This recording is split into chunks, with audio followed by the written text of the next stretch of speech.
Hello and welcome to the dynamic science lectures. और classical mechanics की इस lecture series में हमने यूनिट 4 में कैनोनिकल ट्रांसफॉर्मेशन कंप्लीट कर लिया है।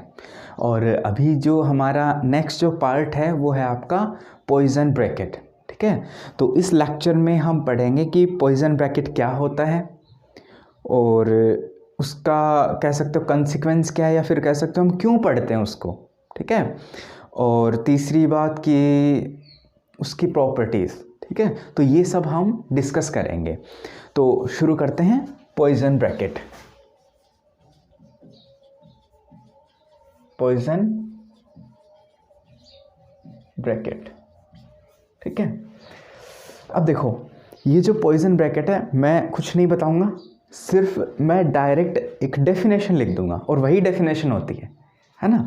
फिलहाल के लिए आप ये समझ लो कि सिर्फ वही डेफिनेशन है। उसके बाद जैसे ही हम आगे बढ़ेंगे तब आपको क्लियर हो जाएगा कि एक्चुअल में ये क्या है और हम क्यों पढ़ रहे हैं। ठीक है, तो ये जो डायरेक्ट क्या लिखते हैं कि अगर आपके पास कोई एक फंक्शन f है, ठीक है, एक फंक्शन f है और एक फंक्शन g है, तो लेट मैं कोई एक फंक्शन f मानता हूँ और एक फंक्शन मैं मानता हूँ g। ये जो f है वो किसका फंक्शन है? qk का फंक्शन है, pk का फंक्शन है और t का फंक्शन है। ठीक है, इन तीन वेरिएबल्स का फंक्शन है। फिर उसके बाद ये जो g है वो भी इसका फंक्शन है, qk, pk और t। ठीक है, तो इन दोनों फंक्शंस का पॉइजन ब्रैकेट वो इस तरह से लिखा जाता है, f g q और p। ठीक है, और वो इक्वल होता है summation over k equals to 1 to n del f over del q k into del g over del p k minus del f over del p k into del g over del q k. तो जो poison bracket है वो कुछ इस तरह से define किया जाता है, बिल्कुल सिंपल है ना। तो पहले आप f का qk के रिस्पेक्ट में डेरिवेटिव करोगे पार्शियल, फिर g का pk के रिस्पेक्ट में, फिर आप इनको क्या कर दोगे, रिवर्स कर दोगे। ठीक है, बिल्कुल सिंपल है, इसके अंदर कोई दिक्कत नहीं है। ऑलराइट, इसी को हम क्या बोलते हैं, poison bracket of function f and g। ठीक है, हाँ एक और बात, यहाँ मैंने ये जो सबस्क्रिप्ट q और p लगाया है, आप इनको रिमूव कर सकते हो, इसके अंदर कोई दिक्कत नहीं है। ठीक है, लेकिन अगर लगा दो तो वो मतलब एक करेक्ट डेफिनेशन है पॉइजन ब्रैकेट का। ऑलराइट, अब बात क्या है कि ये कहाँ से आया, ठीक है, कि कैसे हम डिराइव कर सकते हैं। तो समझो, मैं क्या करता हूँ, कोई एक फंक्शन f को कंसीडर कर लेता हूँ। ठीक है, f को कंसीडर कर लिया और इसका मैं क्या निकाल लेता हूँ, df ओवर dt। ठीक है, मैं कोई फंक्शन f कंसीडर कर लिया और इसका मैं टाइम डेरिवेटिव निकालता हूँ, df ओवर dt। ठीक है, वो किसके इक्वल होगा, जिसके ऊपर ये डिपेंड कर रहा है। तो मैं क्या लिख दूंगा, summation over k del f over del qk into qk dot मतलब dqk ओवर dt प्लस में del f over del pk into pk dot plus में क्या आ जाएगा, del f over del t, del f over del t। अब जो df over dt है वो कितना, जो dt ओवर dt वो कितना हो जाएगा, 1 हो जाएगा। ठीक है, तो यहाँ तक कोई दिक्कत होनी नहीं चाहिए। अब यहाँ पर अगर मैं हैमिल्टन्स इक्वेशन का यूज़ करूँ, किसका, हैमिल्टन्स इक्वेशन का, तो क्या होगा, ये जो qk डॉट है, ठीक है, qk डॉट, तो वो किसके इक्वल होता है, वो होता है del h over del pk। ठीक है, और ये जो pk डॉट है वो किसके इक्वल होता है, del h over del qk with negative sign. ठीक है, ये हमने हैमिल्टन्स इक्वेशन देखी थी, है ना, जो पिछले कुछ लेक्चर्स में। राइट, अगर ये दोनों इक्वेशन मैं यहाँ पर यूज़ करूँ तो मेरे पास वैल्यू आ जाएगा df over dt equal to value आ गया summation over k into value आ गया del f over del qk into value del h over del pk। ठीक है, ये वैल्यू रख दी, प्लस में वैल्यू आ जाएगी del f over del pk into में वैल्यू आ जाएगी del h over del qk, और ये कैसा साइन आ जाएगा, माइनस का साइन आ जाएगा। ठीक है, प्लस में क्या आ जाएगा हमारा, del f over del t।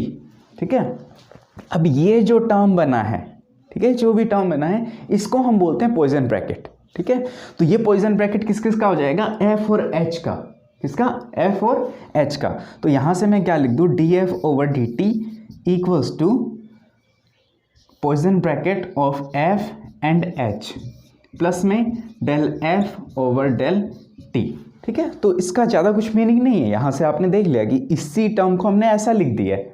ठीक है, आगे चलेंगे तो आपको मतलब समझ में आ जाएगा। कैसे, देखो यहाँ तक पहुँचे, अब मैं क्या बोल दूँ, इफ़ कंडीशन क्या बोल दूँ, if F is constant of motion, is constant of motion.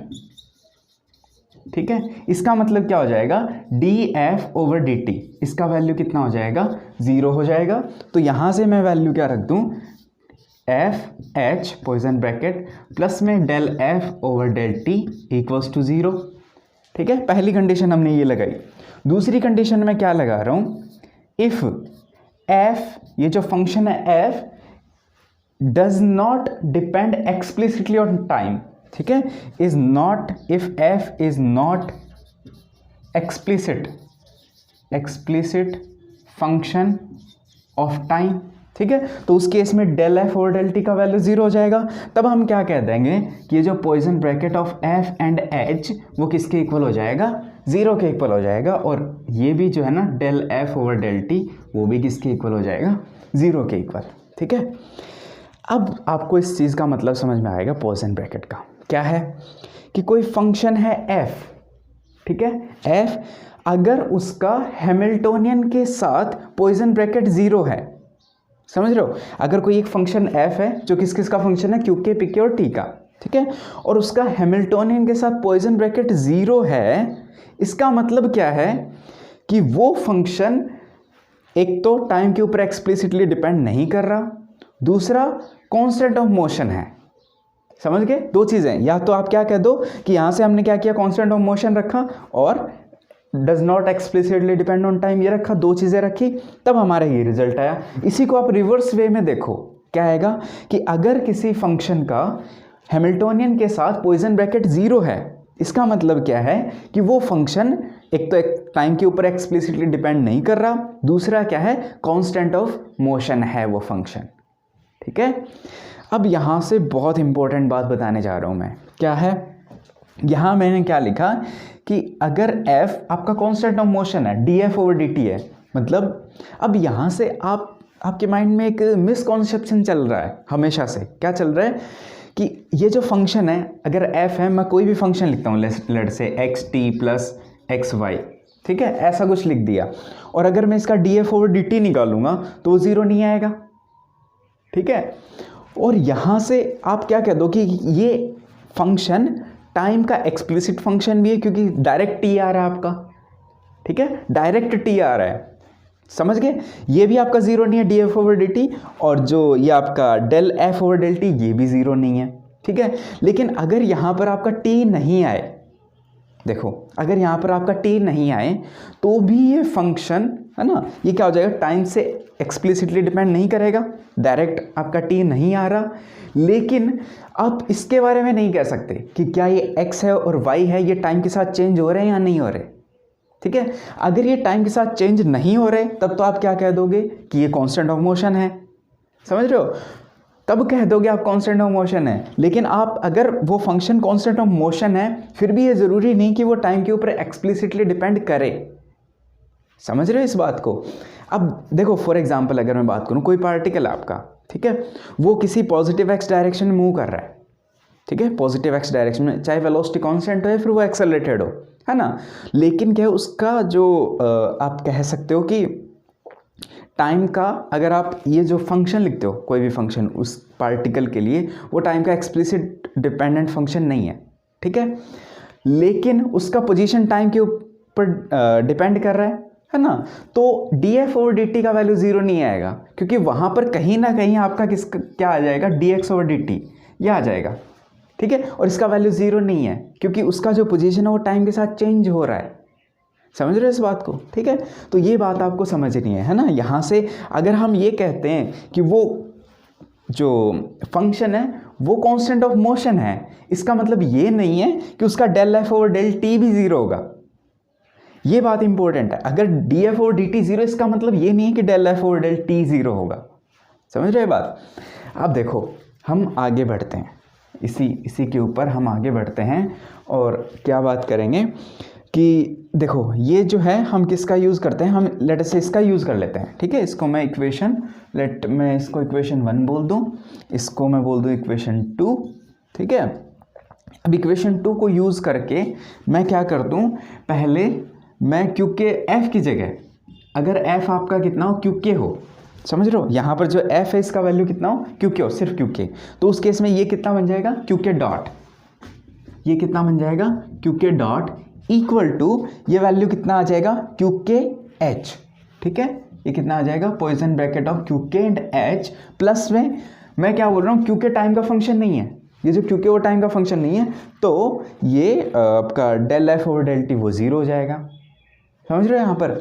और अगर देखो पहला केस ये बोल दिया ए, बी क्या बोलता हूँ, अगर एफ का वैल्यू कितना हो आपका, पी के हो जाए, ठीक है, तो इसका मतलब क्या है, पी के डॉट उसका वैल्यू कितना हो जाएगा आपका, पी के पॉइसन ब्रैकेट ऑफ पी के एंड एच, और जो डेल पी के और डेल टी वो 0 हो जाएगा। और जो तीसरा है वो क्या है, अगर एफ का वैल्यू मैं कितना रख दूँ, एच रख दूँ, ठीक है, वो कितना हो जाएगा, एच डॉट, ठीक है। एच डॉट का वैल्यू कितना होगा यहाँ से, एच पॉइसन ब्रैकेट 0 होगा एच का एच के साथ, है ना, ये वैल्यू आएगा, वो कितना आ जाएगा, del h over del t, del h over del t, ठीक है। अगर आप याद करो ये तीनों ही क्या है, आपकी हैमिल्टन्स इक्वेशन है, ठीक है, ये तीनों क्या है, आपकी हैमिल्टन्स इक्वेशन है, ठीक है। अब देखो नेक्स्ट चलते हैं, हमारा ये काम हो गया, हमने इसका कंसिक्वेंस समझ लिया, ठीक है, कि हम ये क्यों पढ़ रहे हैं, पॉइसन ब्रैकेट क्या है, और ये हमने हैमिल्टन्स इक्वेशन डिराइव कर ली। अब हम बात करते हैं कुछ इसकी प्रॉपर्टीज़ की, ठीक है, किसकी बात करेंगे, प्रॉपर्टीज़ की बात करेंगे। तो देखो यहाँ से मैं क्या लिख दूँ, चलो यहीं लिख देते हैं, प्रॉपर्टीज़ क्या होगा। देखो पहली अगर मैं बात करूं, ये जो पॉइसन ब्रैकेट है, पॉइसन ब्रैकेट वो क्या है, एसिमेट्रिक है, वो क्या है आपका, एसिमेट्रिक है। कैसे, अगर मैं यहां पर ये लूं एफ और जी, ये लेता हूं, इसका वैल्यू कितना आता है, summation over k del F over del q k del g over del p k minus del F over del p k del g over del q k, ठीक है।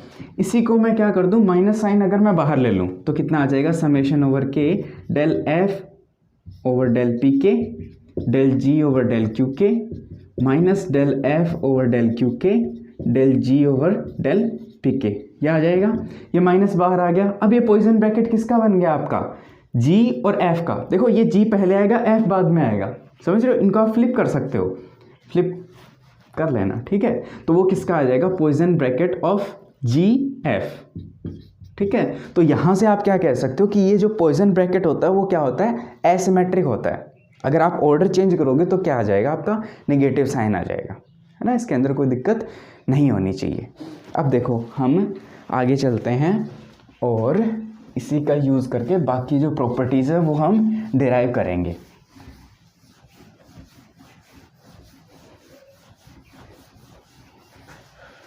तो अभी देखो हम पहली प्रॉपर्टी की बात कर दी, दूसरी की बात करते हैं। क्या करते हैं कि अगर ये जो g है, ठीक है, ये जो g है इसको मैं क्या मान लूँ, QL के इक्वल मान लूँ, ठीक है। g किसके इक्वल हो जाएगा, QL के इक्वल। तो यहाँ से f और QL इसका वैल्यू कितना आ जाएगा, summation over k del f over del q k del QL over del p k minus del F over del p k into del QL over del q k, ठीक है। अब यहाँ से देखो QL का PK के respect में जो डेरिवेटिव होगा वो कितना होगा, 0 होगा, है ना। ये जो टर्म है वो कितनी बन जाएगी, 0, ये बच जाएगी आपकी, ठीक है, ये बच जाएगी। अब एक और बात देखो, यहाँ अगर L आपका K के इक्वल है तब तो ये 1 बन जाएगा, और अगर L K के इक्वल नहीं है तब आपका कितना बन जाएगा, 0 बन जाएगा, समझ रहे हो। जैसे मान लो आप क्या करते हो कि जो del x over del x उसका वैल्यू तो 1 बन जाएगा, और अगर del y over del x ये निकालो तो उसका वैल्यू कितना होगा, 0 होगा। ठीक है, तो यहाँ पर एक फंक्शन हम इंट्रोड्यूस करते हैं, उसका नाम है क्रोनेकर डेल्टा। ठीक है, तो वो कैसे इंट्रोड्यूस करते हैं, तो देखो minus summation over k del F over del p k, है ना, और इसको del q l over del q k, तो वो क्या लिख दूंगा मैं, minus del F over del p k, ठीक है, इंटू डेल्टा के एल। ठीक है, इसको बोलते हैं डेल्टा के एल, है ना। ये डेल्टा के एल क्या है, डेल्टा क्या है, आपका क्रोनेकर डेल्टा फंक्शन। ठीक है, इसका मतलब क्या होता है, delta k L equals to 1 कब, जब आपका के इक्वल्स टू एल हो जाए, और वो इक्वल्स टू 0 होता है कब, जब के नॉट इक्वल्स टू एल हो। ठीक है, बहुत सिंपल सा मतलब है इसका, समझ गए। अब यहाँ पर मैं क्या कर दूँ, इसको के एल के इक्वल कर दूँ, तब मेरा क्या हो जाएगा यहाँ पर, minus del F over del p l, ये आ जाएगा मेरे पास। ठीक है, वो किसके इक्वल है, एफ और Poisson bracket of Q L. ठीक है, अब यहाँ हम f का अलग अलग वैल्यू पुट करेंगे। लेट पहला क्या पुट कर देते हैं, f इक्वल्स टू हम मान लेते हैं क्यू के। ठीक है, f इक्वल्स टू क्या मान लेते हैं हम, क्यू के। तो उस केस में ये जो क्यू के क्यू एल, इसका वैल्यू कितना आ जाएगा, डेल क्यू के ओवर डेल पी एल, उसका वैल्यू कितना आ जाएगा, 0। समझ रहे हो। और वैसे ही अगर मैं ये मान लूँ, अगर f का वैल्यू कितना मान लूँ मैं, क्यू एल पी एल मान लूँ, लेटर से कितना मान लूँ, पी एल। ठीक है, यहाँ पे क्यू एल भी कह सकते हो, है ना, तो भी क्यू एल कर दो चाहे, है ना, तो भी ये वैल्यू 0 है।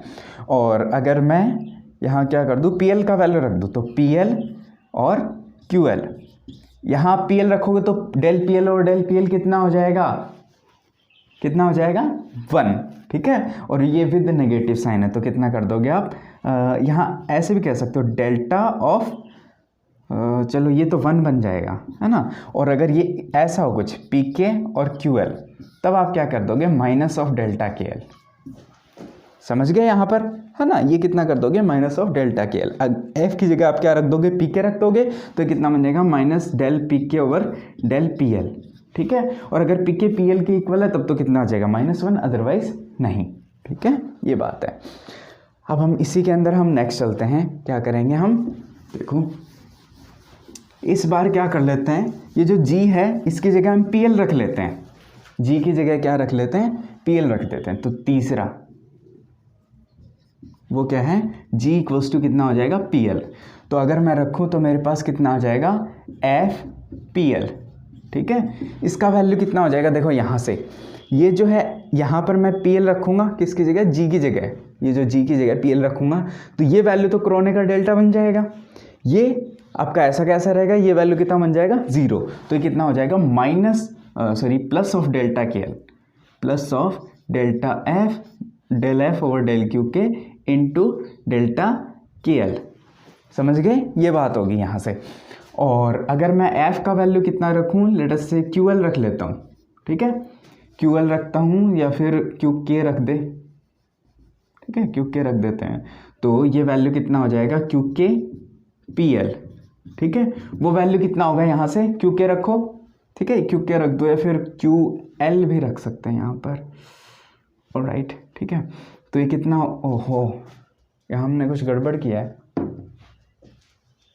नोप। ठीक है, कोई दिक्कत नहीं है। देखो अगर ये रखते हैं, है ना, Q k into P L का पॉइसन ब्रैकेट, तो कितना आ जाएगा, डेल क्यू के over delta Q k into delta k L. ठीक है, और अगर ये के और एल इक्वल है ना, ये भी आपका x है, ये आपका पी एक्स है, तब वो कितना बन जाएगा, 1 बन जाएगा। ठीक है, ये बात है, ये आपका कितना बन जाएगा, डेल्टा के एल। समझ रहे हो। और अगर आपका ये लेटर से आपका क्यू एल है और पी एल है, तब कितना बन जाएगा, 1 बन जाएगा, है ना, इसके अंदर कोई दिक्कत नहीं है। और वैसे अगर आप f को क्या मान लेते हो, लेटर से पी के मान लेते हो, तो उस केस में कितना हो जाएगा, पी के पी एल, उसका वैल्यू कितना हो जाएगा, यहाँ से आप क्या रखोगे, पी के रखोगे, तो कितना बन जाएगा, 0 बन जाएगा, कोई दिक्कत नहीं होनी चाहिए, है ना। अब हम कुछ जनरल प्रॉपर्टीज़ की और बात कर लेते हैं, है ना। अब ये जो पॉइसन ब्रैकेट है, इसकी कुछ जनरल प्रॉपर्टीज़ है जो आपको याद रखनी है। कुछ जनरल प्रॉपर्टीज है जो याद रखनी है, जिसके अंदर पहली है क्या है कि एक फंक्शन का उसी के साथ पॉइजन ब्रैकेट वो हमेशा क्या होता है, ज़ीरो होता है, ऑलवेज। ठीक है, तो क्या होगा कि ये जो f है इसका f के साथ ही पॉइजन ब्रैकेट क्या होगा, ज़ीरो होगा। f आपका किसका फंक्शन है, जहाँ पर qk, pk और t का फंक्शन है। ठीक है, कोई दिक्कत नहीं है। फिर उसके बाद दूसरा वो क्या है कि अगर मैं इस f का कोई कांस्टेंट के साथ पॉइजन ब्रैकेट देखता हूँ, वो भी कितना होता है, ऑलवेज ज़ीरो। c क्या है आपका, कांस्टेंट है।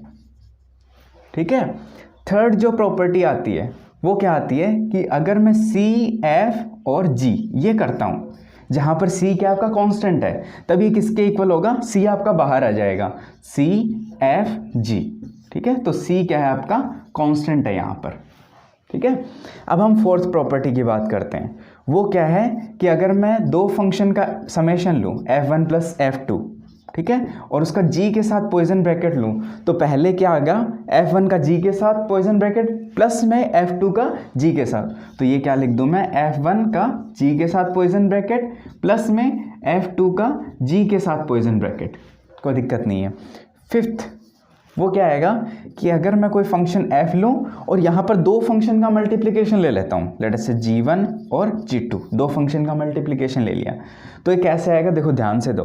पहले g2 बाहर आ जाएगा और f और g1 का क्या आ जाएगा, पॉइजन ब्रैकेट, तो ये आ जाएगा f और g1 का और g2 बाहर आ जाएगा, प्लस में g1 बाहर आएगा यहाँ से और f और g2। एक चीज़ ध्यान रखना यहाँ पर, ऑर्डर मेंटेन रहे ऑलवेज, क्योंकि देखो जो चीज़ आपका एंटी सिमेट्रिक होता है वहाँ पर आपको ऑर्डर का ध्यान रखना पड़ता है। जैसे क्रॉस प्रोडक्ट आपका क्या होता है, एंटी सिमेट्रिक होता है, तो वहाँ पर ऑर्डर ध्यान में रखने होते हैं। तो यहाँ देखो क्या है कि ये जो g है, g1 है वो इधर है, g2 इधर है, तो अगर आपको g1 को बाहर निकालना वो लेफ्ट हैंड साइड में बाहर निकलेगा। ठीक है, तो ये जो g1 है वो कहाँ निकला है, लेफ्ट हैंड साइड में बाहर निकला है। वैसे g2 राइट हैंड साइड में, तो राइट हैंड साइड से बाहर निकलेगा। ठीक है, तो ऑर्डर का ध्यान रहे यहाँ पर ऑलवेज। ठीक है, तो ये बात हुई। फिर उसके बाद सिक्स्थ क्या आता है कि अगर आप कोई टाइम डेरिवेटिव देखते हो इसका, है ना, क्या करते हो, del over del t of f and g का पॉइजन ब्रैकेट। ठीक है, तो यहाँ पर क्या आ जाएगा, ये कुछ ऐसा आ जाएगा, del F over del t into g plus में f del g over del t. समझ गए, ये किससे होगा, आपका यू इंटू वी से होगा, बिल्कुल सिंपल है ना। फिर उसके बाद सेवंथ जो सबसे इम्पोर्टेंट है, सबसे इम्पोर्टेंट, ठीक है, बार बार एग्जाम में भी पूछा जाता है ये, वो क्या है, जैकोबीज आइडेंटिटी। क्या है, जैकोबीज आइडेंटिटी। वो क्या होता है कि मैं कोई एक और फंक्शन कंसीडर कर लेता हूँ, ठीक है, क्या एफ जी एच के कंसीडर कर लो कोई फंक्शन, ठीक है, तो क्या होगा, एफ जी और के, ठीक है, ये पॉइजन ब्रैकेट, पहले जी का के के साथ पॉइजन ब्रैकेट, फिर उसका एफ के साथ पॉइजन ब्रैकेट, प्लस में क्या कर दो, इनका ऑर्डर मेंटेन रखो और एक एक इसका पोजीशन फ्लिप कर दो, तो क्या आ जाएगा, जी इधर आ गया, जी, फिर उसके बाद ये के यहाँ आ जाएगा और एफ इधर आ जाएगा। ठीक है, प्लस में थर्ड केस में क्या आ जाएगा आपका, ये के इधर आ जाएगा, ठीक है, और उसका Poisson bracket with the Poisson bracket of f and g, ठीक है, इक्वल्स टू क्या होता है, 0। ये बहुत इंपॉर्टेंट है भाई, ये बहुत इंपॉर्टेंट है, जैकोबीज आइडेंटिटी। ठीक है, इसको बोलते हैं जैकोबीज आइडेंटिटी। यहाँ कुछ नहीं है, ज़्यादा दिक्कत नहीं है, सिर्फ आपका ऑर्डर चेंज हुआ है। जैसे देखो ये एफ यहाँ है तो वो एफ लास्ट में आ जाएगा, है ना, ये अपने एक एक जगह खिसक जाएंगे, जैसे जी यहाँ आ जाएगा, के यहाँ आ जाएगा, ठीक है, तो जी यहाँ आ गया, के यहाँ आ गया, एफ आ गया। वैसे ये जो के है ये इधर खिसक गया, एफ इधर खिसक गया और जी जो उधर से इधर आ गया, है ना, इसके अंदर याद रखने में कोई दिक्कत नहीं है। तो ये जो पॉइजन ब्रैकेट है इसमें हम इतना ही करेंगे आज के लिए, और नेक्स्ट में हम बात करेंगे एंगुलर ब्रैकेट्स की। ठीक है, थैंक यू।